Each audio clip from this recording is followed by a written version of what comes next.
से जीवन के हर पल का आनंद उठा लो।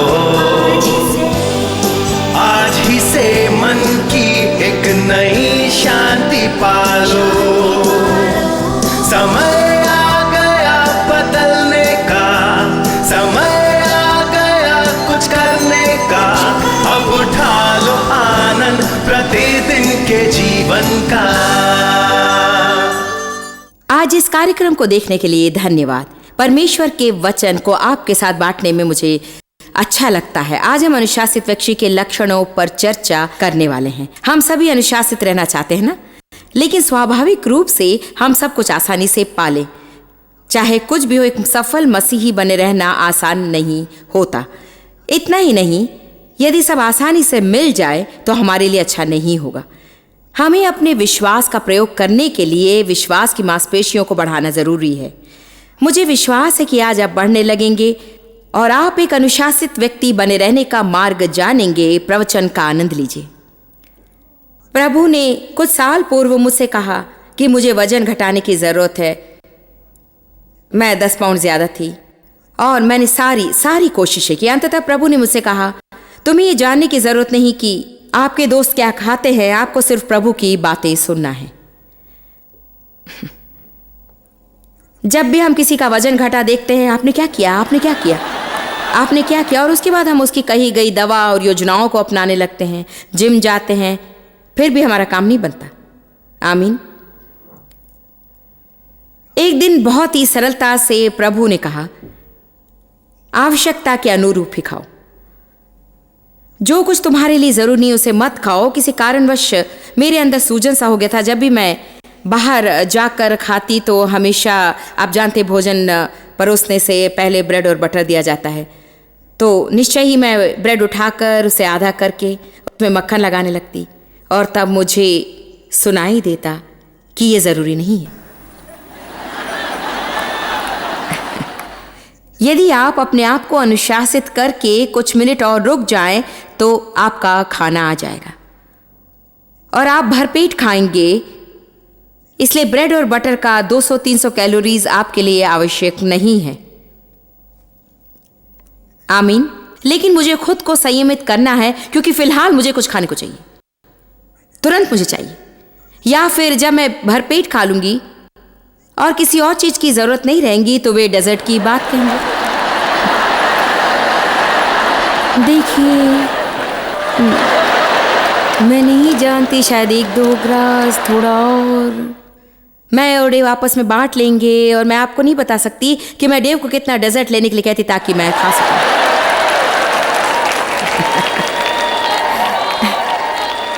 Come on. कितनी पत्नियां ऐसी जो खुद के लिए ऑर्डर नहीं करती पर अपने पति के प्लेट से खाती हैं। आपने डेव और मेरी हैमबर्गर की अंतिम ग्रास की कहानी सुनी होगी। मैं अपने लिए ऑर्डर करना नहीं चाहती, उनकी प्लेट से खाना चाहती हूँ। एक दिन हम कहीं जा रहे थे और सचमुच बहुत वे भूखे, तो उन्होंने कहा, मैं मैकडोनल्ड जाकर हैमबर्गर खाना चाहता हूँ, क्या तुम्हें भी चाहिए? मैंने कहा, नहीं, मुझे नहीं चाहिए। और उन्होंने कहा, जॉयस, यदि तुम्हें कुछ चाहिए तो मुझे बता दो, क्योंकि मुझे बहुत भूख लगी और मैं नहीं चाहता कि तुम मेरा खाओ। मैंने कहा, नहीं, मुझे नहीं चाहिए। उन्होंने हैमबर्गर लिया और मैंने मुंह बंद रखा। बड़े संयम की जरूरत थी, परंतु मैं उनके हाथ में एक छोटा टुकड़ा बचने तक चुपचाप खड़ी रही। और फिर मैंने कहा, क्या मुझे आखिरी टुकड़ा दोगे? और जानते हैं, उन्होंने मुंह मोड़ा। वैसे डेव कभी मुंह नहीं मोड़ते थे, परंतु उन्होंने कहा, मैं जानता था क्यों तुम अपने लिए कुछ ऑर्डर नहीं कर लेती। मैंने कहा था कि मैं भूखा हूं, मैं तुम्हारे लिए थैली भर कर चीज बर्गर खरीद दूंगा, पर मैं नहीं चाहता कि तुम मेरा खाओ।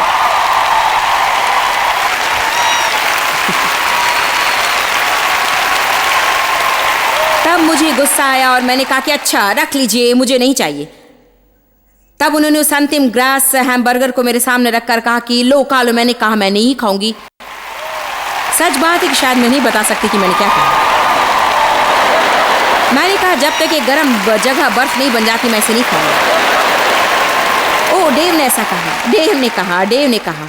उन्होंने कहा, मेरे खाने से पहले बर्फ बन जाएगा। मैंने कहा, ठीक है, मैं नहीं खाऊंगी। उन्होंने कहा, खा लो। मैंने कहा, मैं बिल्कुल नहीं खाऊंगी। तो देखिए, हम दोनों पूर्णकालीन सेवकाई में थे, संसार भर में सुसमाचार का प्रचार करते हैं।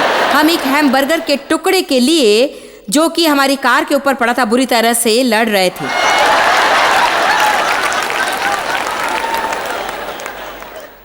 जानते हैं क्यों वो धोखा था? मुझे उनका खाना पसंद है क्योंकि मेरे लिए उसका हिसाब नहीं होता। मैं सोचती थी कि दूसरों का खाने से कोई फर्क नहीं पड़ेगा, या यदि आप एक खाने के टुकड़े को भी अपनी प्लेट में ना लें तो उसकी गणना नहीं की जाएगी।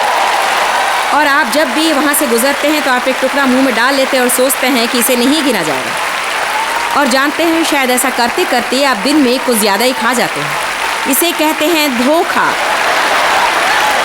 जब प्रभु मुझसे कहने लगा कि वो ज़रूरी नहीं है, बिल्कुल भी ज़रूरी नहीं है, जब भी वो मुझसे ये कहता था मुझे अपने को संयमित रख कर अपने मुंह में डाले बिना रहना पड़ता था। और जानते इससे क्या हुआ? इसमें 8 महीने लग गए। सबको जल्दी नहीं हुआ। 8 महीने में 10 पाउंड वजन कम हो गया क्योंकि मैंने प्रभु की बात मानी।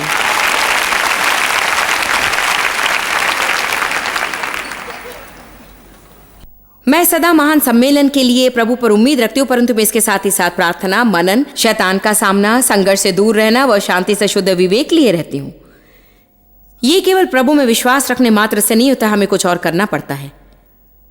आइए एक कहानी सुनाती हूँ। कितनों को आइसक्रीम पसंद है? ओ, आप में से किसका जी नहीं ललचाएगा ऐसी चीजों को देखकर, जैसे Sunday chocolate, whipped ice cream, nuts और कुकीज को देखकर। और कितने लोग चॉकलेट से परेशान रहते हैं। मैंने कुछ लोगों को कहते सुना है, देखिए मैं एक भी कैंडी नहीं खा सकती क्योंकि एक को चखूंगी तो पूरा डिब्बा चट कर जाऊंगी।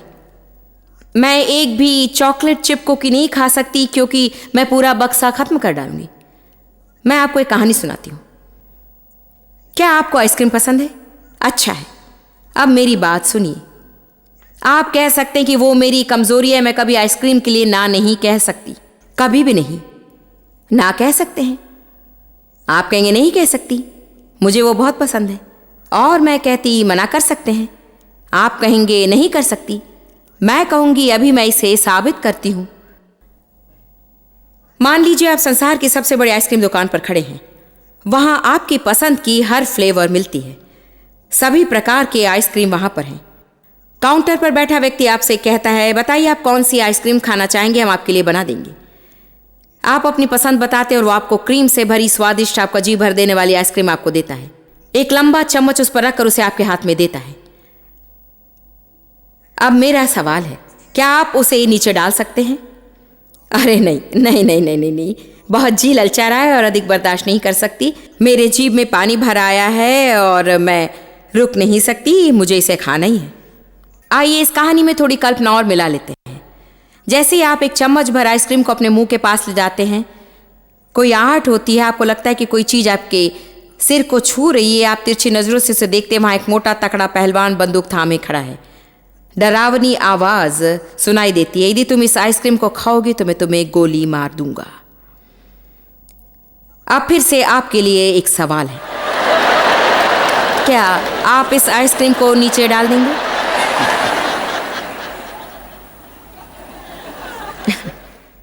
शायद आप मेरी बात समझ रहे हैं। आप तब मना कर पाते हैं जब हां कहने की परिस्थिति काफी गंभीर हो जाती है। आइसक्रीम लिए खड़ा व्यक्ति उसे नीचे डालेगा क्योंकि उसने सोचा होगा, अब जरा मेरी बात सुनिए, क्योंकि ये कुछ जटिल बात है। यदि मैं आइसक्रीम को नीचे डालने से मना करूं तो मुझे मरना होगा। अब ध्यान दीजिए, शारीरिक मृत्यु होती है, साथ ही आत्मिक मृत्यु भी है। कितने लोग ऐसे कार्य करते रहते हैं जो आत्मिक रूप से उनकी हत्या करता है और तब भी हम उसे उतनी गंभीरता से नहीं लेते जितना कि हमें लेना चाहिए। हर समय शिकायत और गपशप करके आत्मिक मृत्यु को हम बढ़ावा देते हैं। बाइबल कहती जीभ के वश में मृत्यु और जीवन दोनों है, और जो उसे काम में लाना जानता है वो उसका फल भोगेगा। तो फिर हर बार जब मैं शिकायत करती हूँ या कुड़कुड़ाती हूँ, हर बार जब दूसरों का भेद खोलती हूँ, मैं मृत्यु का ग्रास चबाती हूँ।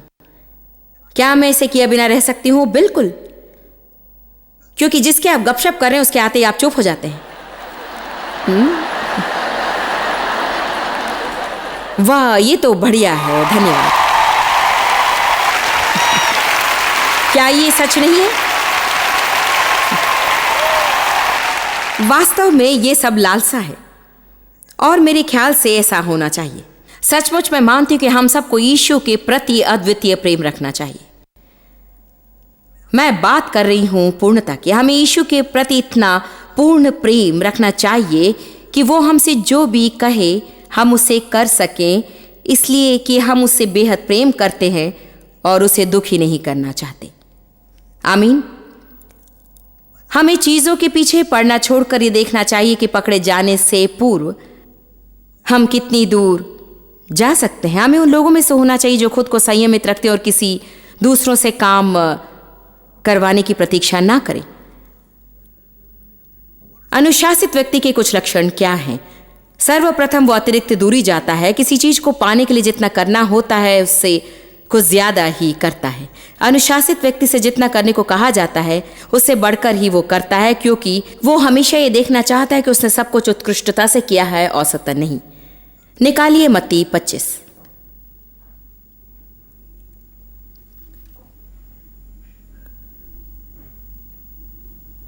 आपको ये कहना बंद करना है कि मैं अनुशासित व्यक्ति नहीं हूं, मैं संयमित व्यक्ति नहीं हूं। कम से कम इसे कहना छोड़कर अपने आप पर रहम कीजिए, क्योंकि बाइबल कहती कि परमेश्वर ने हमें भय की नहीं पर सामर्थ और प्रेम और संयम की आत्मा दी है। यहां स्पष्ट कहा गया संयम की आत्मा।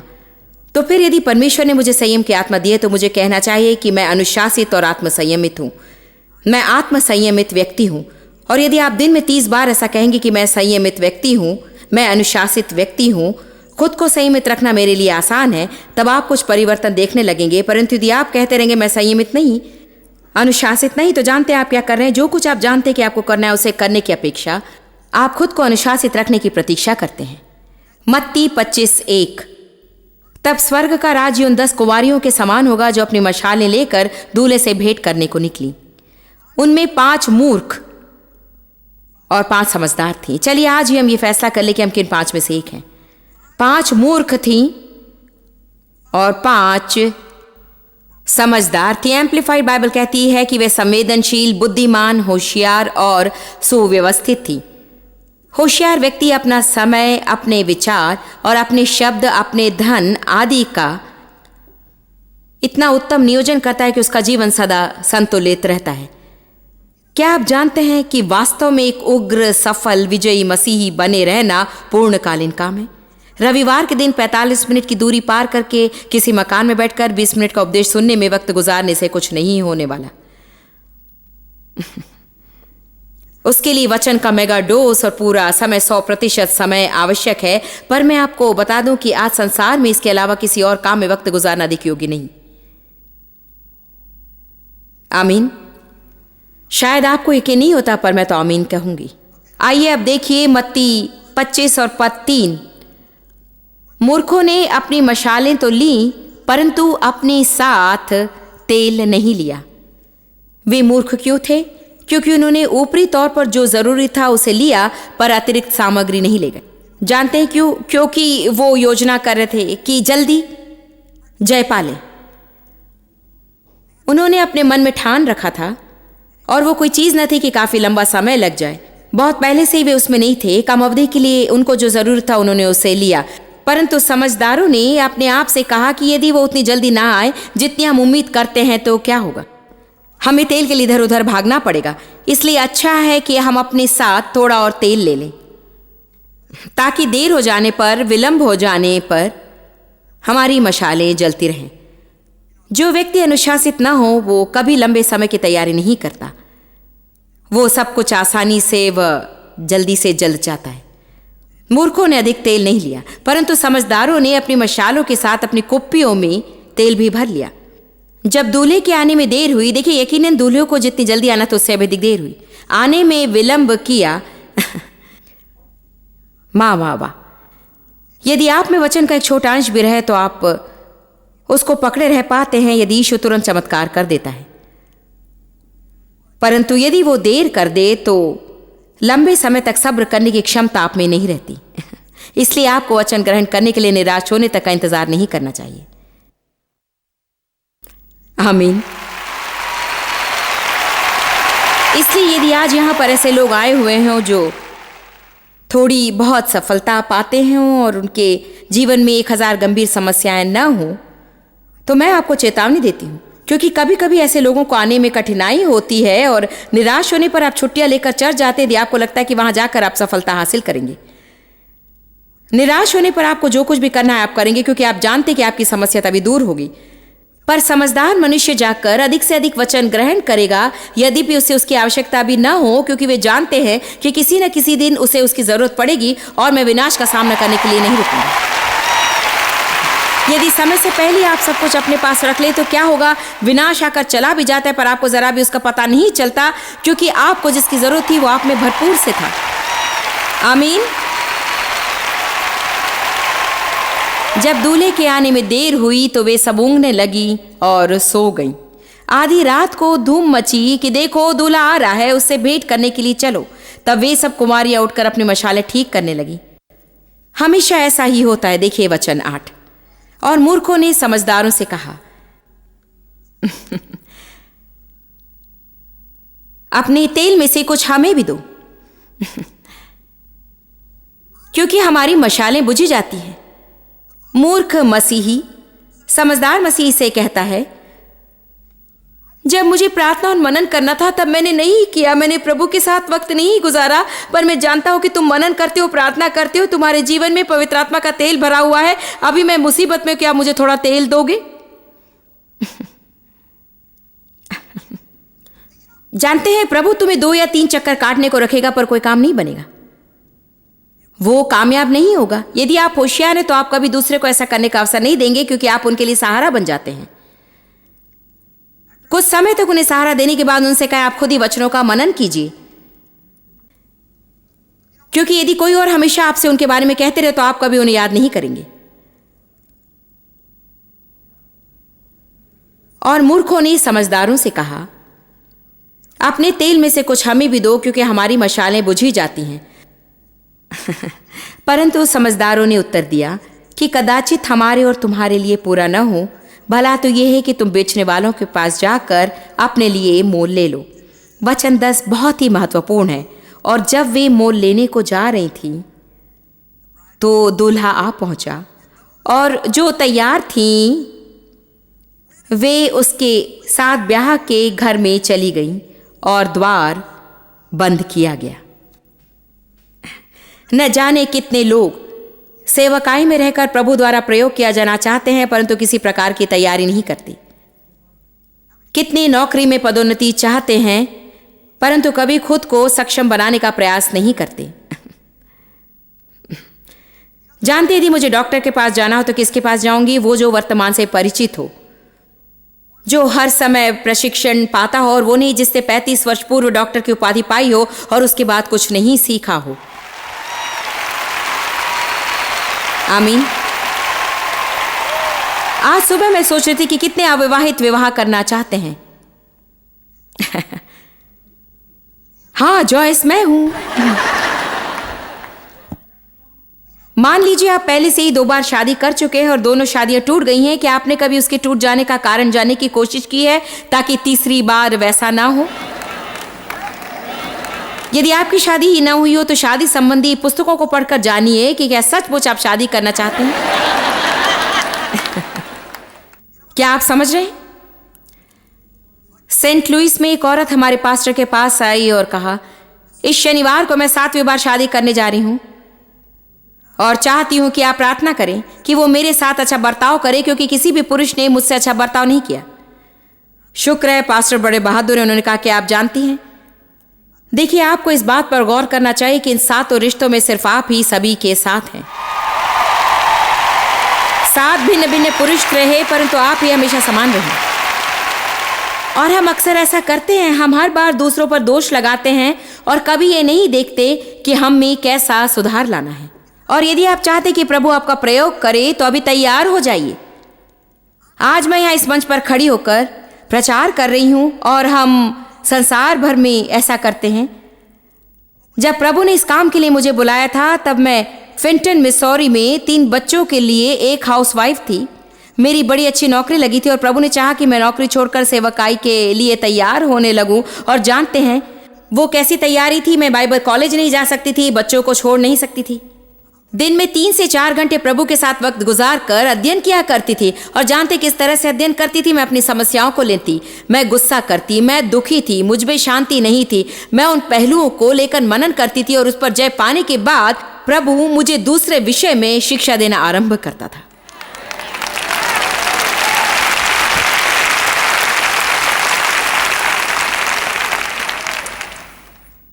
एक संयमित व्यक्ति बिना बीज बोए फसल की उम्मीद नहीं रखता। वो दूसरों से अपना काम नहीं करवाता है। एक अनुशासित व्यक्ति मौका निकल जाने तक इंतजार नहीं करता। द्वार खुलते ही, मौका पाते ही वो उसका लाभ उठाने को तैयार है। आमीन। अनुशासित व्यक्ति कभी सरल तरीका नहीं अपनाता। वो संकीर्ण पथ पर चलता है जो जीवन की ओर ले जाता है। हाल ही में हमारे साथ एक जवान था जो सेंट लुइस ड्रीम सेंटर में काम करता था। उसने कहा, मुझे अपना ये काम पसंद है, ये काम पसंद है और ये काम पसंद है, लेकिन ऐसे भी कई काम हैं जो मुझे अच्छे नहीं लगते।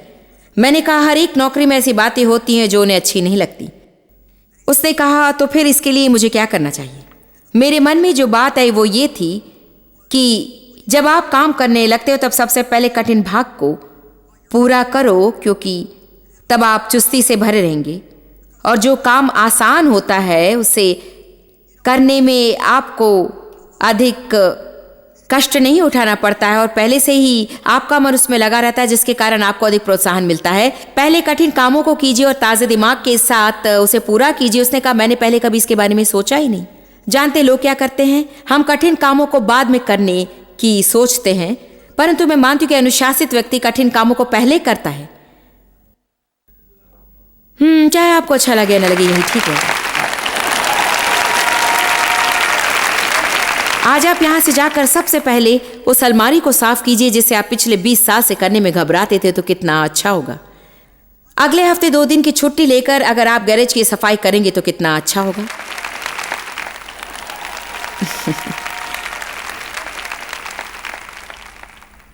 उसके भी अगले हफ्ते आप व्यायाम करने की सामग्रियों का प्रयोग करने लगे जिसे 20 साल से आप केवल देख ही रहे हैं।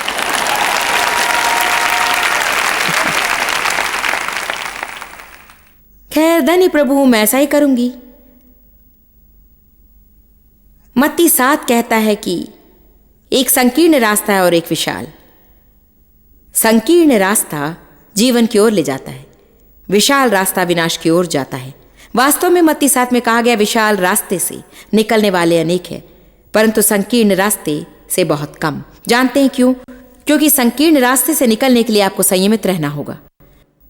आपको ऐसा काम करना होता है जिसका आप मजा नहीं लेते। आपको उस काम में न चाहते हुए भी लगे रहना पड़ता है।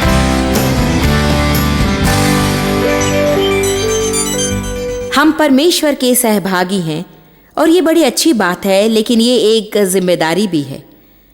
परमेश्वर का एक भाग है और हम यकीन कर सकते हैं कि वो अपना भाग अवश्य करेगा, परंतु हमारा भी एक भाग है और हमें कभी अपना काम करने की इच्छा नहीं रहती। इसलिए कई अवसरों पर हमें खुद को उसे करने के लिए अनुशासित करने की आवश्यकता होती है। आपके दिमाग को नियंत्रण में रहने की जरूरत नहीं, आपकी भावनाओं को नियंत्रण में रहने की आवश्यकता नहीं। आप फैसला कर सकते हैं कि आपको क्या करना है और आप उसे अनुशासन व आत्म संयम के बल पर अवश्य कर सकते हैं।